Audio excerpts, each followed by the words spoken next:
மாணவர்களுக்கு வணக்கம். மீண்டுமாக ஒரு நாளிலே இந்த மாணவர்களை சந்திப்பதிலே மிக்க மகிழ்ச்சி.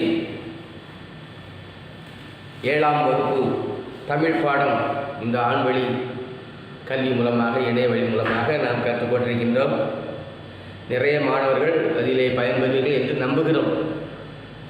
எல்லா மாணவர்களுமே இந்த இணையவழி மூலமாக நடைபெறுகின்ற கல்வி ஒளிபரப்பிலே யாவரும் பங்கு கொள்ள வேண்டும் என்பது முக்கிய வேண்டுகோள். கடந்த நாளிலும் கூட நாம் அருமையான ஒரு காடு என்ற தலைப்பிலே ஒரு பாடலை நாம் பார்த்தோம். இந்த நாளிலே நாம் இயல் 2 கவிதை பேழை அப்படியே நிற்கட்டும் அந்த மரம், அப்படியே நிற்கட்டும் அந்த மரம் என்று ராஜ மார்த்தாண்டன் என்பவர் தன்னுடைய இளமை பருவத்திலே அந்த ஊரிலே இருந்த மரத்தை பற்றியும், அந்த ஊர் என்ற அந்த மரம் எந்தெந்த வகைகளிலே பயன்பட்டது என்பதை பற்றியும் தெளிவாக எடுத்துரைப்பதை அதிலே நாம் பார்க்க முடிகிறது. அப்படியே நிற்கட்டும் அந்த மரம் என்ற தலைப்பிலே எழுதிய செய்யுளிலே இந்த பகுதியை அவர் விளக்கி கூறியிருக்கின்றார். எனவே மாணவர்களும் உங்களுடைய தமிழ் புத்தகத்தை எடுத்து வைத்துக் கொள்ளுங்கள். அதிலே 29ஆம் 30ஆம் பக்கத்தை வைத்துக் கொள்ளுங்கள். நான் சொல்வதை கேட்டு புத்தகத்திலே இருப்பதை பார்த்து புரிந்து கொள்ளுமாறு அன்போடு கேட்டுக்கொள்கின்றேன். மரம் என்பது மனிதனுடைய வாழ்க்கையிலே முக்கியமான ஒரு அங்கமாக காணப்படுகிறது. யானை இருந்தாலும் 1000 பொன், இறந்தாலும் 1000 பொன் என்பதை பார்க்க முடிகிறது. அதே போல மரங்களும் இருக்கின்ற போதும் நிழலை கொடுக்கிறது, கனியை கொடுக்கிறது, காயை கொடுக்கிறது, இன்னும் இலை தழைகளை கொடுக்கிறது. இறந்த பிறகு பலகைகளை கொடுக்கிறது, ஜன்னல், கதவு, டெஸ்க், பெஞ்சு போன்ற உபயோகமான பொருட்களை தயாரிப்பதற்கு பயன்படுகிறது. அப்படிப்பட்ட மரத்தை பயன்படுகிறது என்பதற்காக அழிக்கக்கூடாது என்பதை இந்த பாடலின் மூலமாக விளக்கி கூறப்படுகிறது. மரத்தில் நாம் மனிதன் உயிர் வாழ வேண்டுமென்றால் சுவாசிப்பதற்கு ஆக்சிஜன் தேவை. ஆக்சிஜனை உட்கொண்டு நாம் கார்பன் டை ஆக்சைடை வெளியே விடுகிறோம். இந்த கார்பன் டை ஆக்சைடை இந்த மரங்களானது, செடிகளானது, கொடிகளானது ஒளிச்சேர்க்கைக்கு பயன்படுத்துகிறது, உணவு தயாரிக்க. அதாவது தாவரங்கள் உணவு தயாரிக்க, தயாரிக்க நல்ல நீர் தேவை, கார்பன் டை ஆக்சைடு தேவை, சூரிய ஒளி தேவை, மண்வளம் தேவை என்று நாம் பார்க்கிறோம். இதில் எது ஒன்று இல்லை என்றாலும் இந்த தாவரத்தால் உணவு தயாரிக்க முடியாது. மற்ற மரத்தை தான் சார்ந்திருக்க வேண்டும். அந்த தாவரமானது, மரமானது, செடியானது, கொடியானது கார்பன் டை ஆக்சைடை விடுகிற பஸ்ஸு, காரு, பைக்கெல்லாம் போகுது, அதுலேருந்து வரக்கூடிய புகை, அடுப்புலேருந்து வரக்கூடிய புகை, இப்படி வரக்கூடிய அந்த கார்பன் டை ஆக்சைடு புகையை இந்த மரங்கள் இல்லை என்றால் அதைத்தான் நம்ம சுவாசிக்க கொண்டிருக்கோம். நம்முடைய உடலிலே கிருமிகள் தொற்று வாய்ப்புண்டு. எனவே இந்த மாசு நிறைந்த கார்பன் டை ஆக்சைடை அது உட்கொண்டு விட்டு நமக்கு சுத்தமான ஆக்சிஜனை தருகிறது. மரம் வளர்ப்போம், மழை பெறுவோம் என்று நாம் ஒரு பொன்மொழியை கேட்டிருக்கிறோம். இப்பொழுது கூட நம்ம ஏரியாக்களில் நிறைய இடங்களில் ரோடு போடுறாங்க. ரோடு போடும்போது ரோட்டு ஓரமாக ரோடு போடுறதுக்கு இடைஞ்சலாக இருக்கின்ற மரங்களை வெட்டுவார். நமக்கு மரங்களை வெட்டுறதுதான் தெரியும். ஆனால் அதற்கு என்ன அரசாங்கம் என்ன சொல்லியிருக்கிறது, நீதிமன்றம் என்ன சொல்லியிருக்குன்னு நமக்கு தெரியாது. நிறைய பேர் தெரியும், ஆனால் எல்லாருக்கும் தெரியாது. ஒரு மரத்தை வெட்டினால் அதற்கு பதிலாக 10 மரத்தை நட வேண்டும் என்று ஒரு நீதிமன்ற தீர்ப்பே இருக்கிறது. அப்போது எதற்காக என்றால், ஏற்கனவே நல்ல பெரிய மரம் இருக்குது, அதை வெட்டுறாங்க. அது நிழல் தட்டுறது மறைக்கிறது, ஆக்சிஜனை கொடுக்கறது மறைக்கிறது, கார்பன் டை ஆக்சைடு இழுக்கிறது மறைக்கிறது, இன்னும் நிறைய காரியங்கள் அதனால் இடைஞ்சல் ஏற்படுகிறது. எனவே அதை ஈடு செய்வதற்காக புதிதாக மரம் நட வேண்டும் என்று சொல்கிறார்கள்.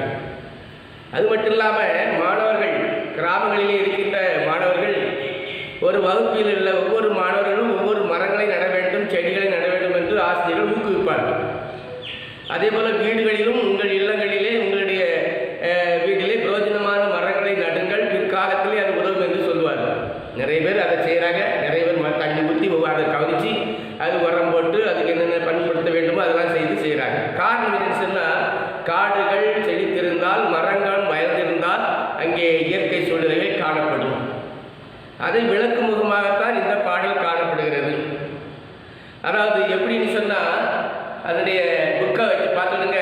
29ஆம் பக்கத்தில், ஊரின் வடகோடியில் அந்த மரம் 5 வயதில் பார்த்தபோதும் இப்படியே தான் இருந்தது, 50 தாண்டி இன்றும் அப்படியே தான் இருக்கிறது. யார் சொல்கிறா? அந்த ராஜா மார்த்தாண்டங்கிறவர் சொல்கிறார்.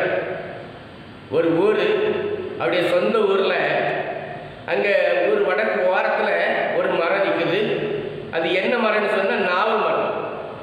அந்த நாவல் மரம் அவர் 5 வயசில் இருக்கும்போதே அந்த மரம் இருக்குது. இப்போ 50 வயது ஆகிவிட்டது. இந்த கவிதை எழுதும்போது 50 வயது ஆகிவிட்டது. அப்பொழுதும் அந்த மரம் நிற்குது. அப்போ அந்த மரம் இந்த மனிதனை மாதிரி ஒரு இடம் விட்டு ஒரு இடம் போகல, மனிதனை மாதிரி அதுக்கு குடம் மாறலை. 5 வயசு இருக்கும்போது அதில் என்னென்ன பறவைகள்லாம் அடைஞ்சதோ, என்னென்ன விலங்குகளெல்லாம் அங்கே இழைப்பாடுச்சதோ, என்னென்ன பறவைகளெல்லாம் அங்கே கூடு கட்டி வாழ்ந்ததோ, என்னென்ன பறவைகளெல்லாம் அங்கே அந்த பழங்களை சாப்பிட்டு வந்ததோ, அதே மாதிரி 50 ஆண்டுகளும் அங்கே அதை அப்படியே செஞ்சுட்டு இருக்குது அப்படின்னு அவர் சொல்கிறார். 50 தாண்டி இன்னும் அப்படியே தான் இருக்குதுன்னு சொல்கிறார். அதில் 2ஆம் பராபரத்தில், தாத்தாவின் தாத்தா காலத்தில், தாத்தாவின் தாத்தா காலத்தில் நட்டு வளர்த்த மரமாம் அப்பா சொல்ல கேட்டிருக்கிறேன்.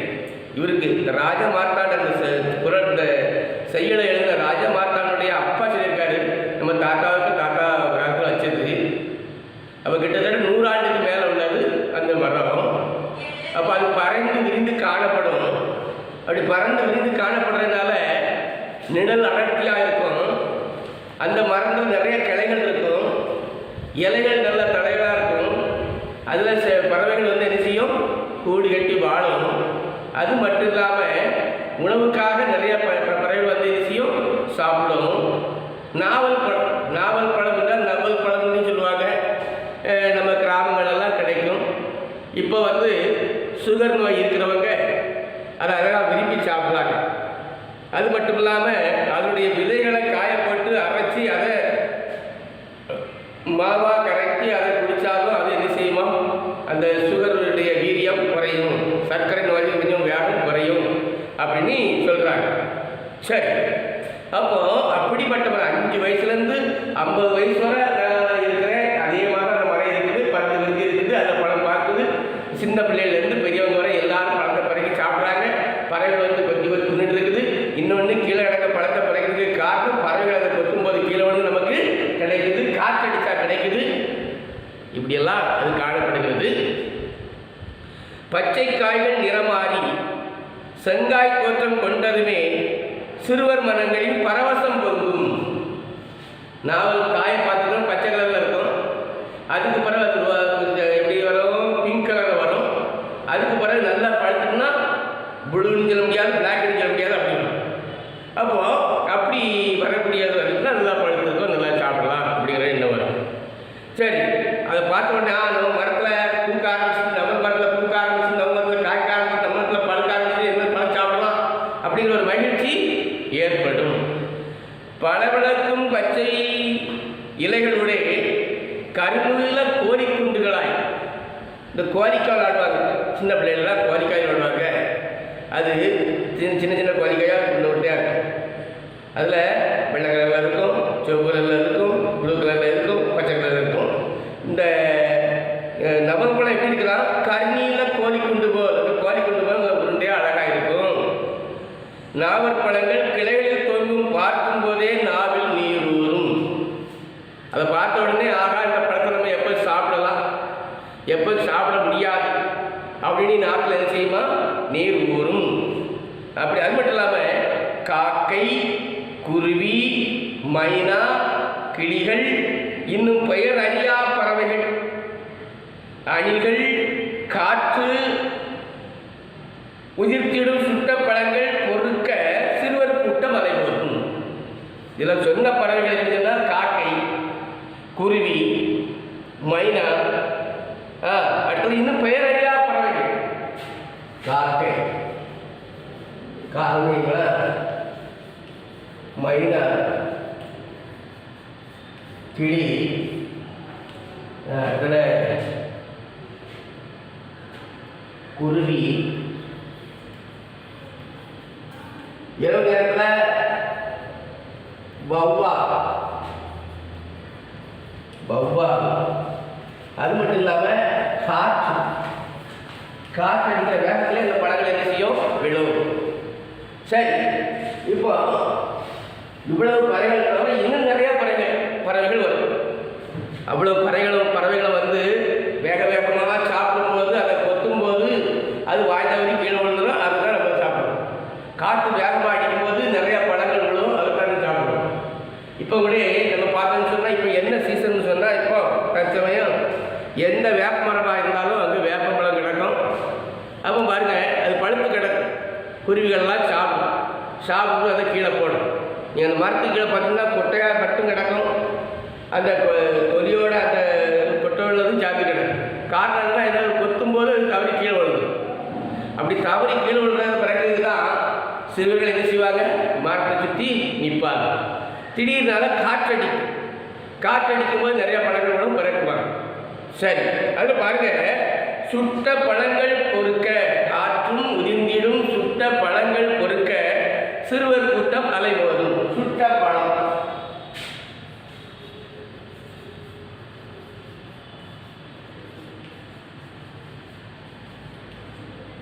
அது என்ன சுட்ட பழம்?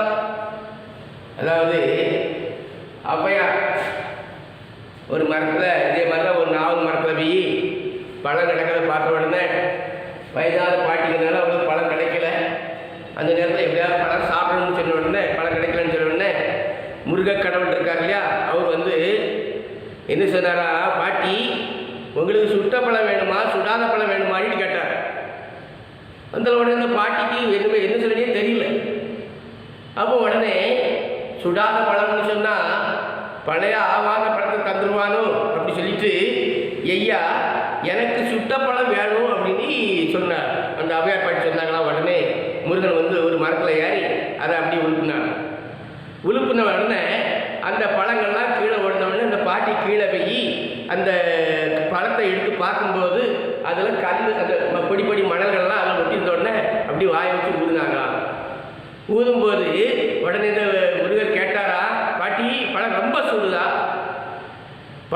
சுடுதா வயாமல் ஊதுறீங்களே அப்படின்னு கேட்டார். அப்போ தான் அந்த பாட்டிக்கு அவை பாட்டி தெரிஞ்சிருக்குது. கல்வியிலே சிறந்து விளங்கிய அந்த அவை பாட்டி கூட அப்போ தான் தெரிஞ்சிருக்குது, ஓஹோ நம்ம சூடான பொருளை ஆடுறதுக்காக நம்ம என்ன செய்வோம், வாயை வச்சு ஊதுவோம். அப்போ அப்படி ஊறுறதுனால அவன் சுட்டப்படன்னு சொல்கிறான் அப்படின்னு சொல்லி அந்த ஔவையார் அந்த முருகனை பாராட்டினாங்க. அப்போ பாருங்கள், சுட்டப்பழம்னு சொன்னால் இப்போ சுடாத பழம் வேண்டும்னு அந்த பாட்டி சொல்லியிருந்தாங்கன்னா மரத்தில் போய் பறித்து கையோடு பண்ணிருப்பாரு. அது அப்படியே எந்த ஒரு தூசியும் இருக்காது, எந்த ஒரு மண்ணும் இருக்காது, எந்தெந்த பொடி கண்ணு இருக்காது, அது சாப்பிடலாம். இதை வந்து எதுனா ஊதி சாப்பிட முடியலன்னா வாய்க்கெல்லாம் கண்ணு பேர் மண்ணு பேரும். அதனால தான் அதுக்கு என்ன பேர், சுட்ட பழம். கீழே விழுந்த மாதிரி எப்படியாவது அதை தொடச்சி சுட்டு அதை ஊதி தான் அதை செய்யணும், சாப்பிடணும். அந்த சுட்ட பழத்தை பொறுக்க சிறுவன் கூட்டம் அலைமோதும். அடுத்து பாருங்க, வயது வந்த அக்காக்களுக்காய் கையில் பெட்டியுடன் ஓடி பழம் பொறுக்கும் தங்கச்சிகள். ஒரு வீட்டில் அக்கா தங்கச்சி இருக்காங்கன்னு சொன்னால், அக்கா வந்து பாலிய பிள்ளையா இருப்பா, தங்கச்சி சின்ன பிள்ளையா இருப்பா. அப்போ ஒன்று அந்த அக்கா நினச்சுவா, பொதுவாக வந்து பெரியவங்க சின்ன பிள்ளைகிட்ட வேலை வாங்குவாங்க. அது அக்கா சொல்லுவா, நான் பெட்டியை வச்சுக்கிடுறேன், இல்லை நான் பாத்திரத்தை வச்சுக்கிடுறேன், நீ என்ன பிறக்கி கொண்டு வா அப்படின்னு சொன்ன உடனே ஓடி சின்ன பிள்ளை என்ன செய்யும், பிறக்கும். அப்போ அப்படி இருக்கும். அது வரைக்கும் இரவில் மெல்லிய நிலவொளியில் படையெடுத்து வரும் பழந்தின்னி வௌவால் கூட்டம். பொதுவாக வௌவால் வந்து எப்போ தான் வரும், இறை தேடுவதற்கு இரவு நேரத்தில் தான் வரும். இரவு நேரத்தில் தான் அது விஷயம் வரும். வௌவாலுக்கு பொதுவாக என்ன தெரியாது, கண்ணு தெரியாது. அப்போ அது எப்படி வேகமாக பறந்து போகுது, அது தன்னுடைய வாயிலிருந்து ஒரு ஒரு ஒலியை, ஒரு சவுண்டை, ஒரு கதிரை அது வெளிவிடும். அந்த வேகமாக வரும்போது அந்த கதிர் என்ன செய்யும், நேரே போகும். எதுலையாவது பெரிய மோதி அது திரும்பி வந்துன்னா ஆக அங்கேயோ தடை இருக்குது அப்படின்னு நம்ம மாறி போகணும் அப்படின்னு சொல்லி தான் அது போகுது. விலங்கினத்தை சார்ந்தது வௌவால். இந்த வௌவால் இரவு நேரத்தில் தான் என்ன செய்யும், இறை தேட போகும். அந்த இரவு நேரத்தில் வௌவால் கூட்டங்கள் இந்த மரத்தில் வந்து என்ன செய்யுமா, இந்த நாவல் பழத்தை சாப்பிட்றதுக்காக வரும். அடுத்த பாரு, தோப்பு முழுக்க பரவி கிடக்கும் மரத்தின் குளிர்ந்த நிழலிலே கிளியாந்தட்டின் சுவாரஸ்யம் புளிய விழாவுடன் அப்பா வரும் வரை. நல்ல நிலவெளிச்சம், நல்ல பறந்து விரிஞ்சு அந்த இடம் காணப்படுது, பெரிய கிரவுண்டு மாதிரியே இருக்குது. அப்போ வெயில் அடிக்கும்போது நிழல் இருக்கிறதுனால அதுவும் கஷ்டம் தெரியாது. அப்போது இரவு நேரத்தில் விளையாடினாலும் எந்த ஒரு கஷ்டமும் தெரியாது. அதனால் இருந்துவாங்களா கிளியாந்தட்டு மறைப்பாங்க, ஏதாவது வேலை விளையாடுவாங்க பிள்ளைகள். அந்த மரத்தில் நிழலில் இருந்து விளையாடும் போது அவங்களுக்கு நேரமே தெரியாது. இதை பார்த்து நம்ம பிள்ளைகளும் நாவப்பழம் பறக்க போனாங்களா, விளையாட போனாங்களா, எந்த விளையாடிட்டு வரலேன்னுட்டு ஒரு கம்பத்துக்கிட்டு வருவாங்களா, எதுக்கு அடித்து வீட்டுக்கு வரட்டுறது. அப்படி அப்பா வரும் வரை என்ன செய்வாங்களா, அந்த மருந்துகளை விளையாடுவார்கள். அப்படிப்பட்ட ஒரு மரம் அந்த நாவல் மரம். அடுத்த பாருங்க, நேற்று மதியம் நண்பருடன் என் மகன் விளையாடியதும் அந்த மரத்தின் நிழலில் தானே. நான் 5 வயசா இருக்கும்போது அந்த மரத்தில் விளையாடிருக்கேன். இப்போ எனக்கு 50 வயசாகி போச்சு. ஆனால் நேற்று கூட என் மகன் அவன் நண்பரோட என்ன செய்தான் விளையாடிட்டு வந்திருக்கான். அப்போ என்ன என் மகன் பெரிய ஆளாகும், அவனுடைய பிள்ளை என்ன செய்யும், விளையாடும். சந்ததி சந்ததியாய் தாத்தாவுக்கு தாத்தா வச்ச மரம் இல்லையா, பக்கத்தில் உள்ள மரம் அல்லவா அப்படின்ட்டு எல்லாரும் வாழ்வாங்க, அதில் விளையாடுவாங்க, பழம் பறித்து தின்பாங்க என்று சொல்லுது. பெருவாழ்வு வாழ்ந்த மரம் அப்படின்னா நேர்த்தம், நீண்ட காலம் கிட்டத்தட்ட 100 ஆண்டுகளுக்கு மேலாக வாழ்ந்த மரம். நேற்றிரவு வெயிற்காற்றில், நேற்று இரவு ஒரு பேய் காற்று அடிச்சுட்டு, சூறாவளி காற்று வச்சுருக்கலாம், புயல் காற்று வச்சுருக்கலாம், அந்த புயல் காற்றை என்ன செய்து சரிஞ்சிட்டு வேரோடு சாய்ந்து விட்டதாமே. ஒரு காற்று வருது, ஐயா 5 வயசுலேருந்து 50 வயசு வரை இருந்த ஒரு மரத்தை பார்த்தீங்களா, அந்த மரம் நேற்று கிடைச்ச காற்று என்ன செய்து போச்சு, அது சரிஞ்சிச்சு அப்படின்னு ஆட்கள் சொல்லும்போது, விடிந்தும் விடியாததுமாக துஷ்டி கேட்கும் பதட்டத்தில், துஷ்டினா என்ன, துஷ்டி துக்கம் சாரித்தல்,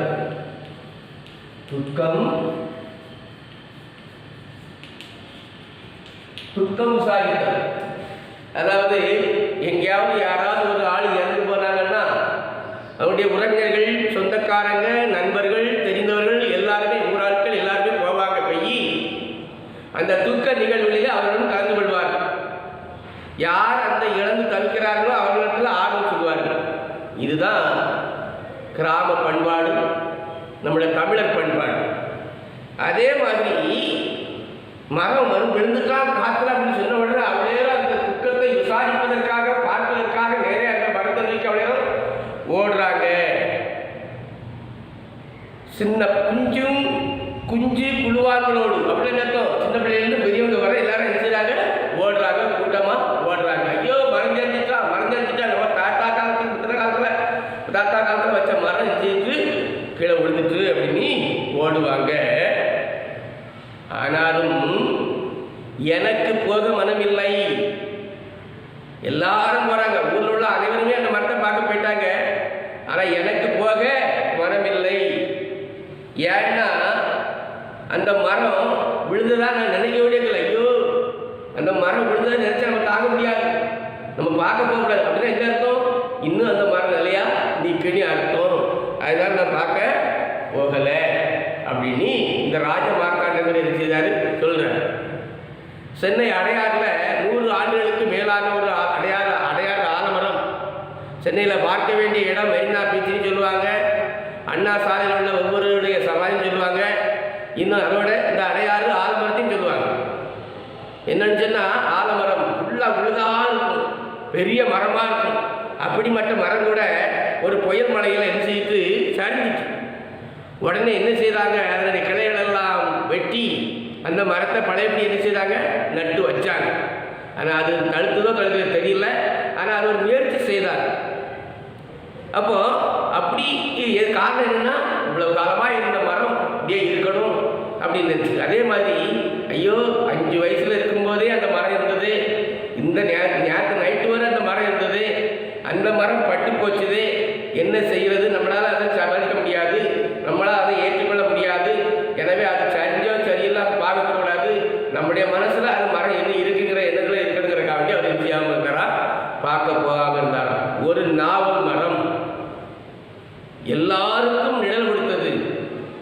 சின்ன பிள்ளைகள் விளையாடுறதுக்கு நல்ல ஒரு கிரவுண்டை கொடுத்தது. பறவைகள் கூடு கட்டி வாழ்வதற்கு ஒரு அடைக்கலத்தை கொடுத்தது. பறவைகள் உண்டு பயில்வதற்கு பல நாவல் பழங்களை கொடுத்தது. அதோடு மாத்திரமல்ல, அந்த பிள்ளைகள் முதல் பெரியவர்கள் வரை சாப்பிடுவதற்கு அந்த நாவல் பழங்களை அது கொடுத்த மரம். மக்கள் வாழ்கின்ற மக்கள் சுத்தமான காற்றை சுவாசிப்பதற்கு ஆக்சிஜனை கொடுத்த மரம். அந்த சுற்றியுள்ள கார்பன் டை ஆக்சைடு என்ற கரிமல வாயுவை எடுத்துக்கொண்டு ஆக்சிஜனை விடுத்த மரம் இப்பொழுது சாய்ந்து விட்டதே என்று அவருடைய காதுக்கு வந்தவுடன் அவரால் இதை தாங்கிக் கொள்ள முடியவில்லை என்று இந்த செய்யுளிலே சொல்லப்பட்டிருக்கிறது. ஊரின் வடகோடியில் இருக்கிற அந்த மரம் 5 வயசுல பார்த்த மரம் 50 வயசுல அப்படியே நிற்குதுன்னு சொன்னால் அந்த மரம் கரிந்து விட்டது என்று சொன்னால் ஏற்க முடியாது என்ற எண்ணத்தோடு அவர் காணப்படுகிறார். தாத்தாவுடைய தாத்தா காலத்தில் நட்ட மரம். அது மட்டும் இல்லாமல் இது யார் சொல்றா? தாத்தாவுடைய தாத்தா காலத்தில் நட்ட மரம் நீ அப்பா சொல்றாரு. அப்பா அப்பாவுடைய தாத்தாவுக்கு தாத்தா. அதுதான் தலைமுறை நீண்டு கொண்டே போகிறது. பச்சை இலை மறந்து இருந்து கிடக்குது. அது மட்டும் இல்லாமல் கிளைகள் நிறைய இருக்குது. கிளைகளில் பறவைகள் கூடு கட்டி வாடுகிறது. அது மட்டும் இல்லாமல் பறவை, கிளி, மைனா, குருவி, இன்னும் நிறைய என்னென்ன பறவைகள்லாம் உண்டு அவ்வளோ பறவைகள் அந்த அதில் அடைக்கலமாகி அந்த பழங்களை சாப்பிடுது. அவங்க அந்த பறவைகள் எல்லாம் சாப்பிடும்போது அதில் இருந்து கீழே விழுகிற பழத்தை பறிக்கிறதுங்கிறதுக்கு பிள்ளைகள்லேருந்து பெரியவங்க வரை இருக்காங்க. இப்படிலாம் இருக்கின்ற மரம் என்ன செய்தது? பட்டு போகவில்லை, காற்றினால் சரிந்து விட்டது என்று அங்கே கூறப்பட்டுள்ளது. எனவே மரம் ஒருவேளை இந்த இயற்கையின் விளைவினால் அந்த மரம் சாய்ந்தாலும் கூட மனிதர்களால் மரங்கள் சாய்க்கப்படக்கூடாது என்பதை விளக்குவதாகத்தான் இந்த செய்யுள் காணப்படுகிறது. அதாவது அந்த மரங்களை பார்த்த உடனே, மரங்களுக்கு கீழே இருக்கிறவங்க பார்த்த உடனே மகிழ்ச்சி மக்கள் மத்தியிலே ஏற்படுகிறது.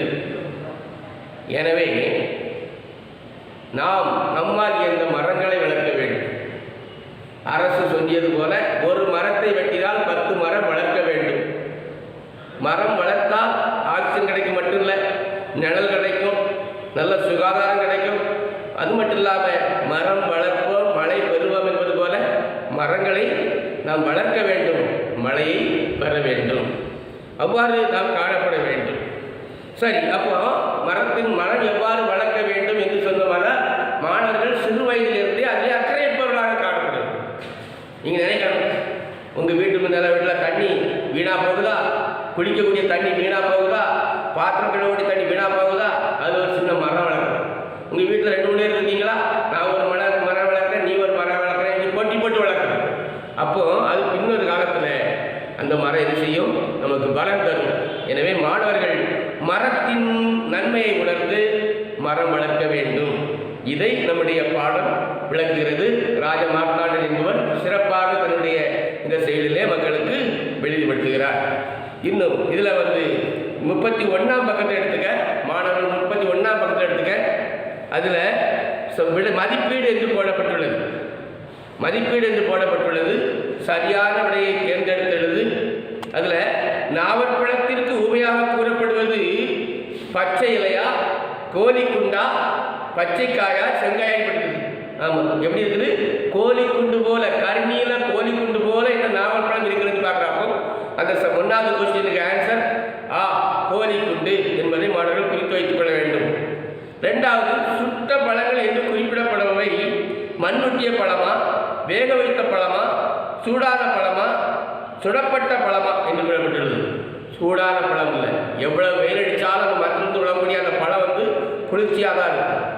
அடுப்பில் ஒன்று போட்டு அதை சூடு பண்ணி நமக்கு தரப்போறது இல்லை, அது மாதிரி வேக வச்சு நமக்கு தரப்போறது இல்லை. என்னது? மண் ஒட்டிய பழத்தை நம்ம என்ன செய்யணும்? அப்படி சாப்பிடாம என்ன செய்யணும்? அதை ஊதி சாப்பிடணும். அதான் இது சுட்ட பழம். அதான் சரியான விடை. 2வது. அடுத்த பாருங்க, 3வது பெயரறியா.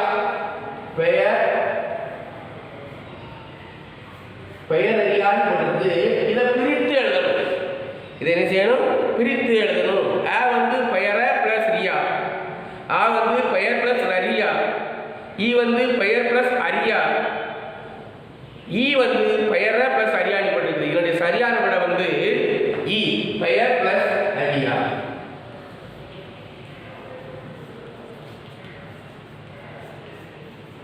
அரியா இதான் இது எத்தனாவது? இது வந்து ஈ. மூணாவது கொஸ்டினுக்கு ஈ. அடுத்த பாருங்க, நாலாவது மனம் இல்லை. மனம் இல்லைங்கிறத எழுதுறது. மனம் இல்லை மரம் அப்படி எழுதணும். இங்க இப்படி எழுதணும். சரியா? அப்போ இந்த நீ வந்து இம் பிளஸ் இ, இம் பிளஸ் இ நீ. அப்போ மனம் பிளஸ் இல்லை அப்படி எழுதணும், பிரிச்சு எழுதணும். அடுத்த பாருங்க, நேற்று பிளஸ் இரவு சேர்த்து எழுது. நேற்று பிளஸ் இரவு இதை சேர்த்து எழுதுனா அங்கே இந்த ட்ரூவும் இந்த ஈயும் சேர்ந்து டீயாவா நேற்றிரவு. நேற்றிரவு. சரியா? சரி பாருங்க. அப்போ ஒன்றாவது உள்ளதுக்கு ஆன்சர் வந்து ஆ கோழிக்குண்டு. ரெண்டாவது சுட்டப்பழத்துக்கு ஆன்சர் வந்து மண்வெட்டிய பழங்கள். மூணாவது பெயரறியா என்பதை பிரித்து எழுதுகின்ற போது பெயர் பிளஸ் அரியா ஈ.